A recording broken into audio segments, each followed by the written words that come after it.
Okay, what I already shared with you that the concept of inflation targeting is nowadays is a popularly used concept or used phenomena what most of the central banks are using. So what do you mean by this targeting? You see that whenever any policymakers or any kind of what we can say that central bank always try to conduct the monetary policy. So what basically they do, they always try to have one particular anchor they decide, that is the nominal anchor, and this anchor can be this is basically a kind of target what this bank use. And what is the basic motto of that? The basic motto of that, if that particular anchor whatever they have fixed, if that can be managed or that can be basically targeted, then the other outcome variables like growth rate of GDP, employment, and other macroeconomic indicators, that can be taken care. So that is the basic objective or basic motto of that particular kind of anchor. So previously what was happening that most of the countries was using a kind of anchor like exchange rate. Then they have targeting the growth of the money supply to control the inflation. But mostly whenever you talk about India, we are basically targeting the growth of the money supply. So our anchor was the growth of the money supply. But the question here is that the particular anchor or target variable like growth of money supply, that particular thing will work if the central bank can control the money supply reasonably well. Okay. And ultimately, if you see, the monetary targeting had limited success. If you target only the money supply, it has limited success. Because why? Basically, it may not work in certain context. It may not work in certain context because the demand for money become sometimes unstable because of the innovations and other kind of developments which can happen in the financial market. So any kind of changes which occur in the financial market, that particularly makes this demand for money unstable. So therefore, what basically always we have observed, whenever this anchoring like money supply was not successful, so most of the countries have tried to target a particular kind of variable that is called inflation. What does it mean? That means if they can control the inflation, if they can keep the inflation in a particular kind of level, then the other outcome variable can be always stable or can be managed. So that is basically, that means there are many kind of target variable this central bank can always keep, but mostly recently they are targeting this what we can say, this inflation. So what exactly the inflation targeting is? This is a buzzword what in the central banking process always we use. What exactly this inflation targeting means? The inflation targeting framework, if you see here, the central bank basically estimates and makes that particular estimate public a target or a projected inflation rate, and always attempts to reach that particular target using certain instruments like interest rate changes.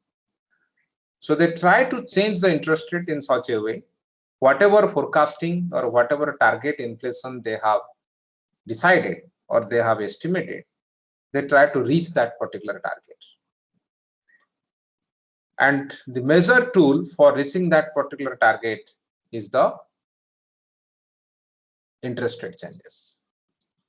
So they try to change the interest rate, and changing the interest rate, they try to basically reach that particular kind of target. So the central bank basically forecasts the future path of the inflation and compares it with the target inflation rate, whatever they have already targeted some months or some years back. So some of the countries have chosen the inflation target with a symmetrical ranges around a midpoint. That means minimum will be this percentage inflation and maximum will be this percentage, and their target is the midpoint. But some of the countries have identified only a target rate or an upper limit to the inflation. Some of the countries said it can go minimum let 3%, maximum 8%. And we are targeting basically let 8 plus 3 divided by 2, that is 5.5%. But some of the countries basically have said they have only a target rate, let we are targeting the inflation of 5%, or they say the inflation can go up to a maximum of 7% or 6%. So that is the way basically they fix the target. So this targeting basically concept varies from country to country, but this is the way basically the targeting is made, or the inflation targeting is basically considered. Rather than focusing on achieving the target at all the times, the particular approach, the inflation targeting approach, has generally emphasized achieving the target over a medium term. Generally, they have a target rate for 2 to 3 years horizon. And after that, they try to revise it. So up to 2 to 3 years horizon, considering the different macroeconomic factors, macroeconomic fundamentals, they see that for this country, the inflation rate should be 4%. So if the inflation will be 4%, then the other macroeconomic indicators can be automatically taken care. So therefore, here basically what is happening, you see, previously we have a multiple indicator approach what we are using. We have many objectives. The Reserve Bank of India or the central bank has many objectives. They try to control the inflation. They try to increase the growth rate.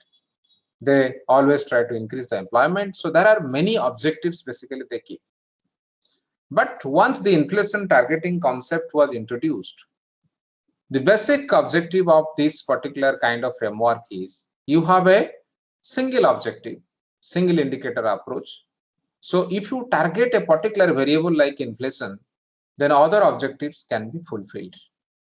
And this target inflation is basically calculated, is measured on the basis of certain macroeconomic fundamentals which are existing or which are already prevalent in the market. So this is what basically we can say that inflation targeting is. So whenever you go for inflation targeting, or any country or any central bank of a particular country is thinking of going for the inflation targeting, then there are some certain conditions. What are those conditions have to be fulfilled? The first condition is the central banks should be independent in terms of the conducting the monetary policy. That means whenever central bank is basically trying to implement or trying to basically operate this monetary policy, the central bank should be free from any kind of government intervention. So the monetary policy, choosing the instrument, or they should go for the contractionary monetary policy, or they will go for expansionary monetary policy. All these things should be decided by the central bank only. Let the government or the central government should not intervene into that.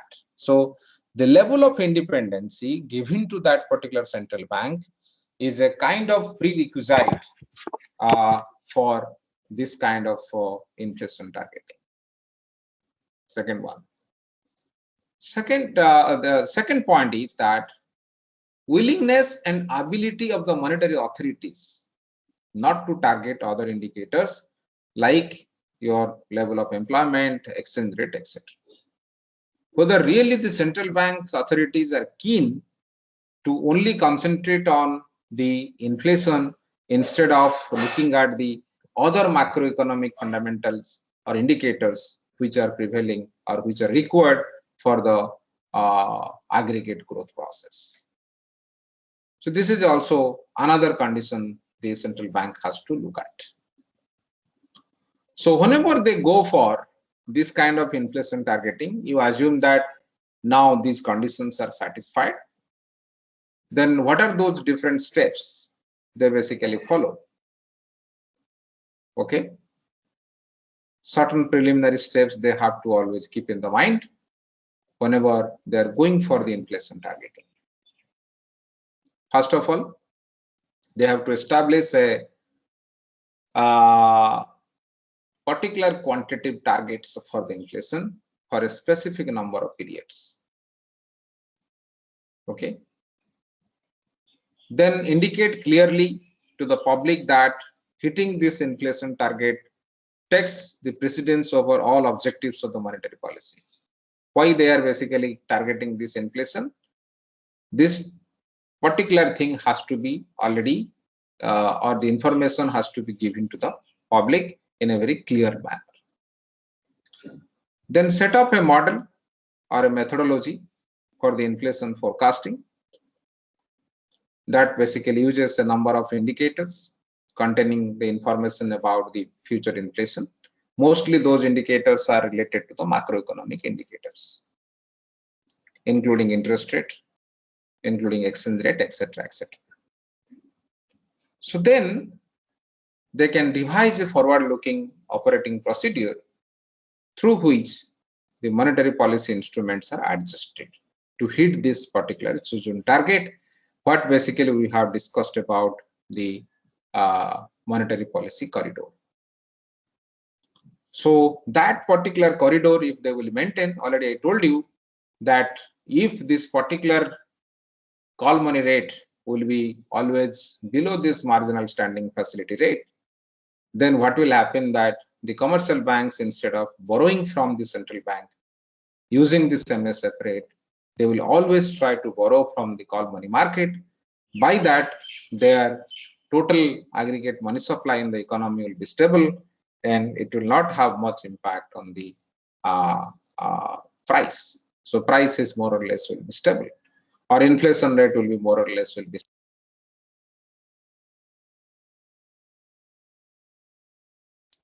So this is what basically the different kind of steps the central bank has to follow whenever they are going for using this concept of or using this framework of inflation targeting. So let us see that there is a model which was developed that is called the QPM model, quarterly projection model. And in this process, basically we have tried to understand how these macroeconomic fundamentals, are basically, or any kind of changes in the macroeconomic fundamentals are going to affect this particular process or kind of this inflation targeting mechanism. So the question here is that whenever you talk about this particular kind of setup or the inflation targeting process, or you talk about the QPM, in short we call it the QPM, quarterly projection model framework, it is the basically given the macroeconomic and financial conditions, what is the path of the policy rate?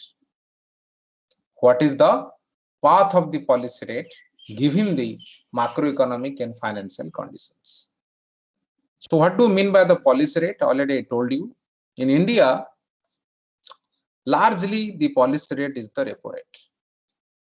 Policy instrument, either it can be repo rate or reverse repo rate or anything. So these are called the policy rates. So what should be, how the policy rate is basically, or what should be the path of the policy rate considering the macroeconomic and financial conditions in the economy? And here we are assuming the policy rates are basically endogenous and they should be consistent with the inflation targeting. The policy rate should be endogenous and this should be consistent with the inflation targeting. So if you look at this diagram that Benz et al. What basically they were trying to show through this particular process. So there is a kind of feedback mechanism which is happening in this particular context. How this feedback mechanism is working?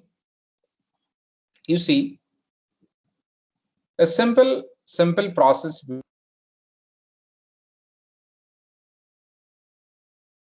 this instant. Let you change the repo rate. If you change the repo rate, then it will have the impact on the other interest rates in the market.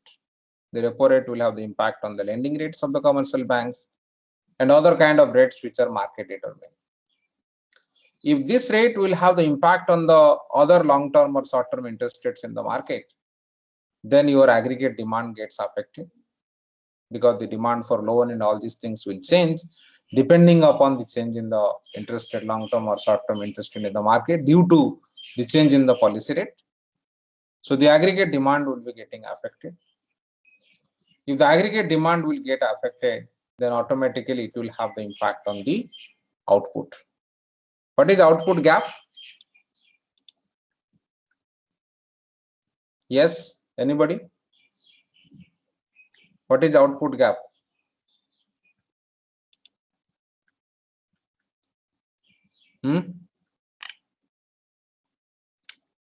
What do you mean by output gap?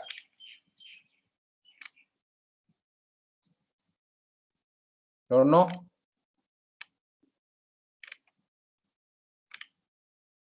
Why you people are so silent today? Sneha? Yes, sir. What is output gap? Sir, I don't know. Who can tell? Sir हाँ sir शायद public को time लगता है react करने का, वो होता हो। क्या रे, क्या दिवांश, क्या बोल रहे हो? सर लाइक जो लाइक पब्लिक है उसे रिएक्ट करने का जो टाइम हो, like output gap is related to GDP रे। अच्छा तो जो सर पोटेंशियल आउटपुट हो सकता है और एक्चुअल आउटपुट जो होता है उसमें वो जो डिफरेंस मींस कि कितना प्रोड्यूस कर सकते बट कितना कर पा, like difference between potential output and the real output. Potential output, difference between the potential output and real output. What is potential output? How do you get the potential output? Yes, potential output is like how much it can produce or how much it has capacity to produce, given that there is no other external problems or any other deficit like problems or any other shocks in the economy. So considering the availability of the resources, okay, available inputs, how much output a particular country can produce, what is the ability and how much is the capacity the country has to produce, that is called potential output. Can you say like this? Yes, sir. Okay.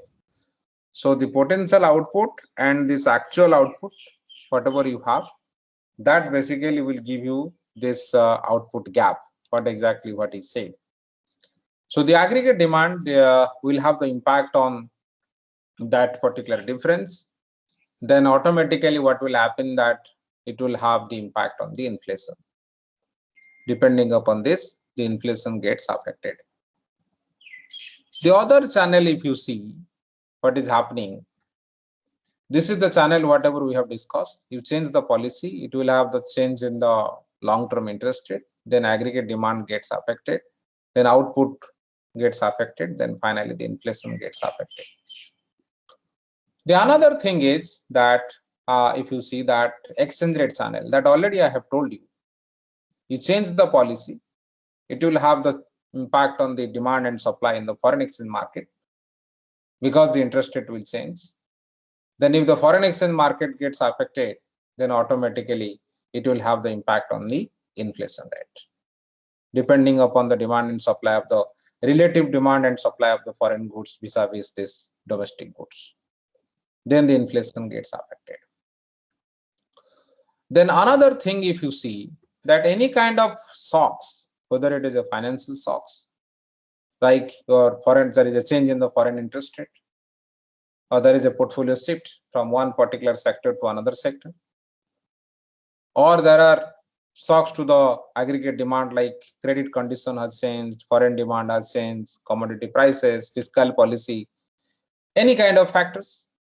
So any kind of shocks which is basically is there, which is external to this particular system, that will have also the impact on this particular kind of inflation setup. How? If you see any shocks, whatever you are giving, the shock basically will have compelled the Reserve Bank or any central bank to change the policy rate, right? So any shock will have the impact on the policy rate. Then automatically this other channel will work, that if the change in the policy rate will be there, then the long-term interest rate gets affected, then other things gets affected. And also, if you see, for some reason, if this inflation rate is already high, which is basically external to the system, the inflation expectations are high, then obviously the inflation expectations will have the impact on the aggregate demand directly. Then automatically it will again have the impact on the output and other things. And as well as the inflation expectations, if there is high inflation expectations prevailed in the market, then the central bank is compelled to change the policy rate. If they will compel to change the policy rate, then automatically the other channel is also going to be changed. So like that, there is a kind of feedback mechanism which is working whenever we go for the controlling and stability, or maybe the maintaining the stability of the price level. And there are different instruments what basically you are using to control that. In view of this, what basically we can say, using this particular framework, this particular model, we try to understand what is the path of the policy rate given the macroeconomic and financial conditions of the economy. So this model is mostly used by every countries to understand that how the policy rate and inflations are linked, and how basically within a particular framework, within a particular macroeconomic conditions, within a macroeconomic policy framework, how this particular thing can be maintained or particular thing can be controlled. So coming back to our inflation targeting, if you see that the first country which basically adopted this inflation targeting was New Zealand in 1989. Okay, and some of the countries have started the inflation targeting policy or process or mechanism, but they have stopped after some time. The countries like Finland, Spain, Slovak Republic and all, and they basically in each case they have basically stopped these things once they have adopted the euro as their domestic currency. European Central Bank and the US Federal Reserve adopted many of the main elements of the inflation targeting, but don't officially call themselves as the inflation targeters. They still say that we have the multiple indicator approach, we are following this. We have not a single indicator approach we are using, but they have adopted certain kind of elements of this inflation targeting. Then Armenia, Hungary, Poland and all these countries, they have also targeted the inflation targeting when they are making the transition from the centrally planned economics to market economics.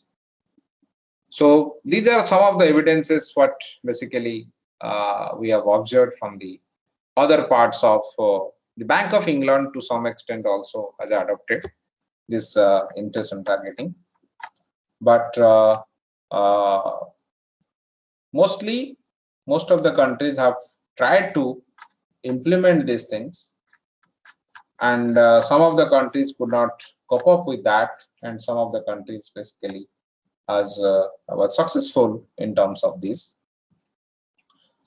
Particularly like UK, if you see this example, that they have adopted this concept in 1992, but more or less it is not that way used by them. Then if you talk about these things in terms of Japan, particularly in 2020, the Bank of Japan basically announced that it will make an assessment of various measures under its current monetary policy framework. That means they are also moving towards certain kind of changes. So those kind of evidences, what basically we can observe across the globe.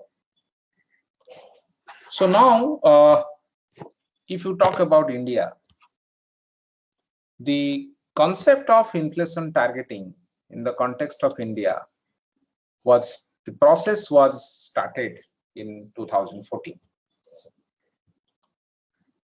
2014, there was initiation in terms of inflation targeting.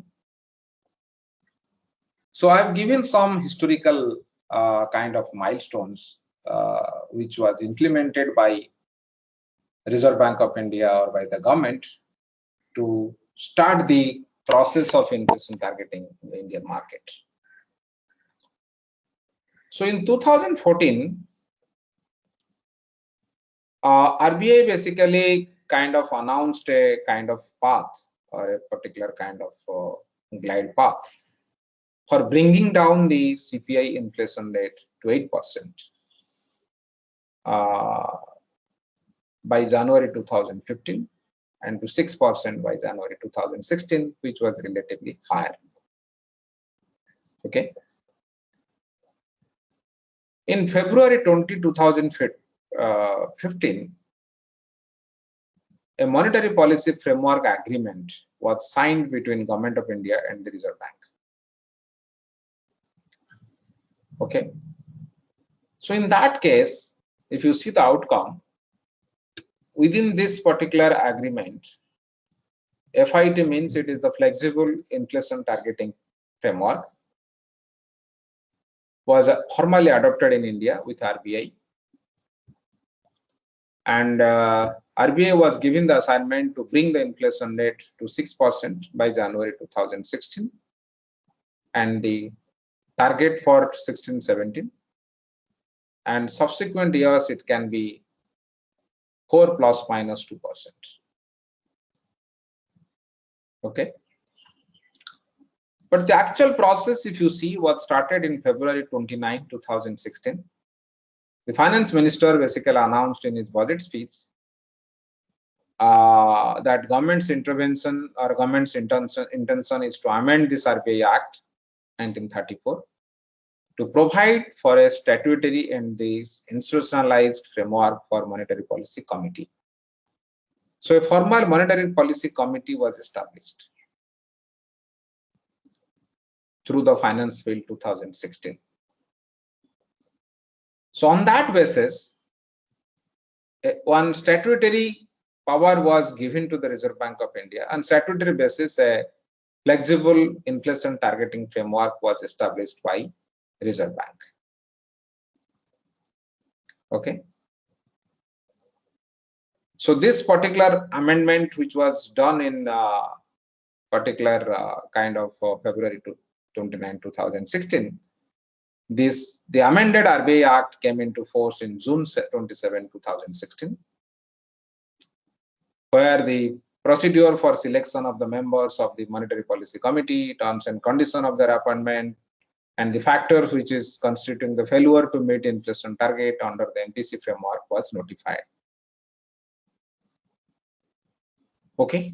So then what has happened in August 5, 2016, the central government in consultation with the RBI fixed the inflation target for the period August 5, 2016 to March 31, 2021 as 4%.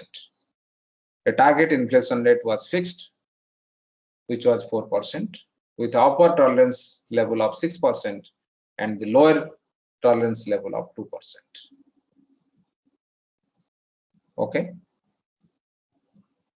Then what has happened that in September 29, 2016, government basically constituted 6 members of Monetary Policy Committee for the first time, where the governor was the chairperson, deputy governor of the bank, which is in charge of the monetary policy, is a member.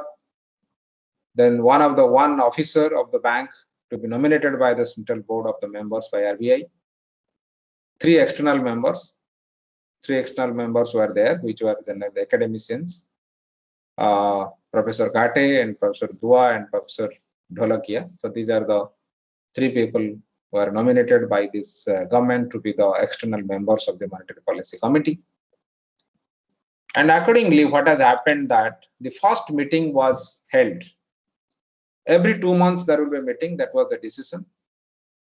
So the MPC held the first meeting in October 3-4, 2016.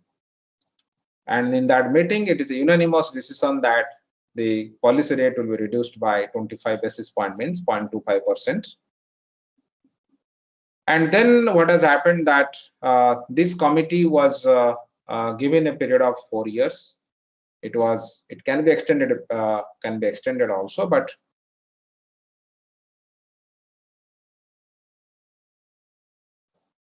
the government basically constituted a new committee, and now the new members, particularly the external members, RBI governor, deputy governor, and 1 person from RBI, 1 officer from RBI, nominated by central board, that will remain, but another 3 members were changed. And the new members were basically Dr. Sasank Bhide and Professor Asima Goel and Jayant Verma. So these are 3 people who are introduced in that particular committee. And the 25th meeting of MPC was held in October 7 to 9. And here they have basically unanimously voted for unchanged policy rates like repo rate, which was now stable at 4%. So this is basically the different development which have taken place with respect to the implementation of the inflation targeting in India. So considering that thing in the mind, if you summarize it, there is an establishment of Monetary Policy Committee, and the MPC is basically empowered and responsible to set up the benchmark policy rate, which is basically the repo rate. And this should decide that or fix the repo rate in such a way that the inflation will be within the specific target level. And which determines the inflation target in terms of the consumer price index. Previously, we were using the inflation rate was measured using the WPI, but nowadays we are basically measuring the inflation rate using the CPI, which is the consumer price index. And this target would be notified in the official gazette that what is the target the RBI is fixing.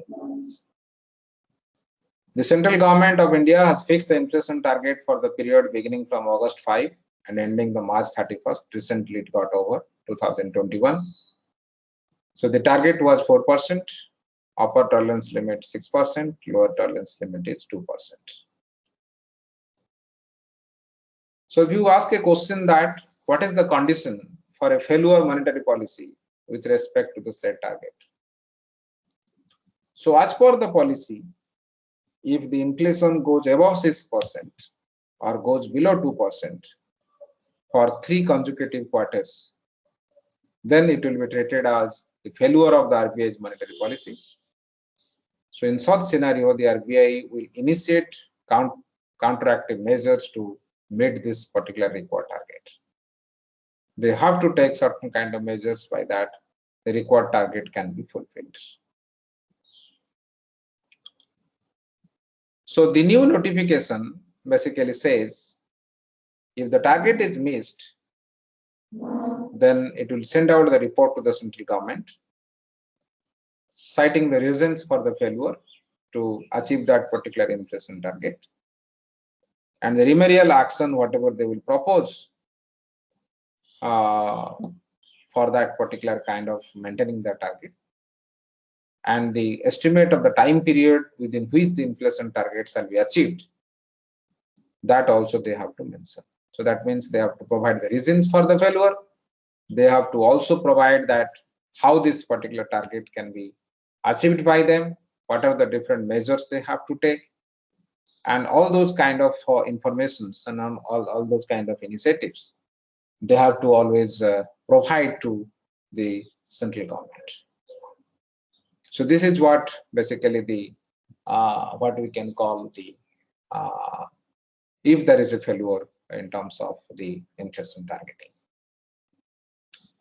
So now if you see that this is that means the inflation targeting process was started since 2016, and within that particular period mostly two governors we have seen which have basically witnessed this concept of inflation targeting. One is your Urjit Patil, second one is the Shaktikant Das, who is running the which now is the governor of Reserve Bank of India. So in this case, if you see that, if you see the policy rates, if you see this particular kind of graph, it is the repo rate changes. Particularly, we have taken this this particular kind of graph shows the data since 2016, but because this particular kind of initiation of the inflation targeting was started, the process was started in 2016. So there is a line you might have observed here. So this line basically shows the change in the governor. This line, dotted line, shows this particular period in which the governor has been changed. So if you observe in 2016 to mid of or the early phase of the 2018, what basically we have seen that more or less the policy rate was stable. Policy rate was stable. It was basically, if I will give you a little bit data, that there are 14 meetings were held. The Monetary Policy Committee meetings were held from October 2016 to December 2018. And in this, there are 10 meetings where the policy rate was left unchanged. And there are 2 meetings, the policy rate was reduced by 25 basis points each. One is your 4th October 2016, and another one is 2nd August 2017.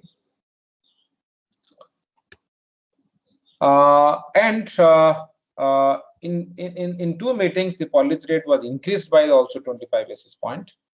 One is your 6th June and 1st August 2018. Right? So this is the basically observations what we can see. So under the chairmanship of Mr. Shaktikant Das, who is the current governor of Reserve Bank, there were 10 meetings were held up to August 2020, and recently there was 1 meeting. And in 7 of these meetings, the policy rate was cut. Okay. And in another 3 to 4 meetings, the rate was unchanged. Okay. So now this is the scenario what basically we have seen, and why basically this particular kind of analysis we are talking about. This analysis will tell you that the basic objective is to control the inflation or to keep the inflation in a particular level. So therefore, this policy rates, which is basically is designed or is considered as a repo rate. So how this repo rate is moving in this particular period. So that is the basic objective of giving this kind of analysis. Second thing is, if I tell you how this inflation rate is there before this inflation targeting period and after this inflation targeting period. If you see, the inflation rate was before 2016 October 2016, before the implementation of inflation targeting process. In different period, the inflation rate was varying. But now we have fixed this inflation target is 4%. It can go up to 6%. So once this November 2016, if you see the October 2016 to this period, if you observe, only what we can say that very few times, only I think only two times, this inflation basically breached the upper end of the target, and mostly it also breached the we can say that the some of the periods which is in the affecting the lower target, but we are more concerned about the upper target. Only two times if you see observed here. So this period basically the little bit the inflation rate was higher in two different time period, unless more or less the target is maintained.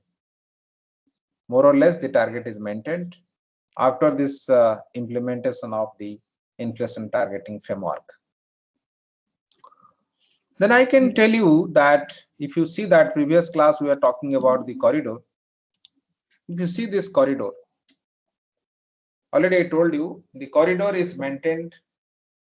The upper, the ceiling is basically the marginal standing facility rate, and the lower one is the reverse repo rate, and the repo rate should be in between, and the call money rate should always below this marginal standing facility rate. It will vary like this. So almost if you see the corridor is maintained, almost you see the call money rate is this brown line. This is the call money rate. This is the blue line, basically your reverse repo rate, which is in the ceiling side, in the floor side, sorry, in this floor. And in the ceiling is basically your marginal standing facility rate. This is the green line. And this black line basically shows this repo rate. So what we have discussed in the previous class, that if this corridor is maintained, then we can say that the inflation rate to some extent will be stable, or the inflation targeting can be fulfilled.